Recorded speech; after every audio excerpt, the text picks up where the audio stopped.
What is going on, YouTube? So I thought I was done with videos for the day, but then free agency had to kick in, and I wanted to give my personal reaction to a couple of the deals that actually just went down just now, or not just now, but earlier today. A few of them actually, just not too recent. So go ahead and start with the first one, DeMar DeRozan. I'm assuming most of you guys, if you're big NBA fans, like really big, keeping up with the news, you probably heard about a lot of these already. Just gonna give my take on them. So first one, DeMar DeRozan, 5 years, $139 million to the Raptors. I like it. I mean, I think DeMar DeRozan should have been one of the most sought after free agents. I thought he was going to go to the Lakers. I didn't think he was going to stay with the Raptors. I was watching one video earlier. If you guys know I think it's Agent 00. Anyway, big Toronto Raptors fan, and made a good point. Vince Carter left, developed there, left. Tracy McGrady developed there, left. Chris Bosh developed there, left. DeMar DeRozan looked like he was headed down the same path, but stayed. So that's cool. The Raptors are probably in a good position to at least contend for the East for the next couple years. You got to watch out for a few up-and-comers in the East, but for the most part, right now they're looking solid to be one of the top 3 teams again. So Joakim Noah, 4 years, $70 million to the Knicks. Let me put it this way. I mean, obviously, if you get the old Joakim Noah, it's a good move. You get the one you've seen the last year or two, then no. I mean, this is a guy that got benched last year, so. Timofey Mozgov, 4 years, $64 million to the Lakers. I think this is the worst of the bunch. Why? Why are you doing like what? To Jim Buss? Why? If you're a Lakers fan, I'm sorry. I mean, it's been going on for too long. Mozgov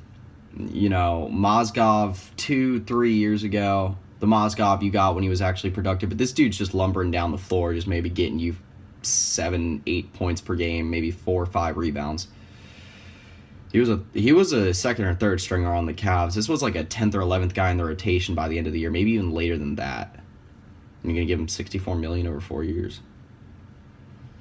You could have picked up so many better centers. He wasn't even, just to say this, he wasn't even in my top 10 bigs. He wasn't even considered. So, Bradley Beal, 5 years, $130 million to the Washington Wizards, staying on the same team. I'm kind of indifferent about this just because when Beal's healthy, that's the big thing with him too. When he's healthy, obviously he's good, but that's the big thing with him. When both him and John Wall are going full speed and healthy, yeah, it's one of the best backcourts in the NBA, but it's a backcourt it's hard to stay healthy. I don't know if I would have given him 5 years, because I mean, if this dude ends up going down the same path he's headed down the last 2-3 years, then it's going to be a waste of money. But who knows? He might stay healthy. So the last one is not a confirmed deal yet, or even like any close to the sorts. This one is Chandler Parsons getting offered 4 years, $94.7 million to the Blazers. Now, I wanted to say this because it's Parsons' first offer that at least I've seen, like, that's been, released on the news, or at least it's been publicized.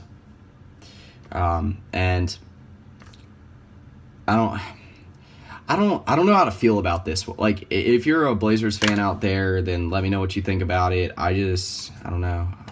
I feel like Parsons is good. Again, gotta stay healthy, but also just I feel like the Blazers don't. If they were able to re-sign like Alan Crabb, then I guess it adds depth. Again, kind of indifferent about this one too.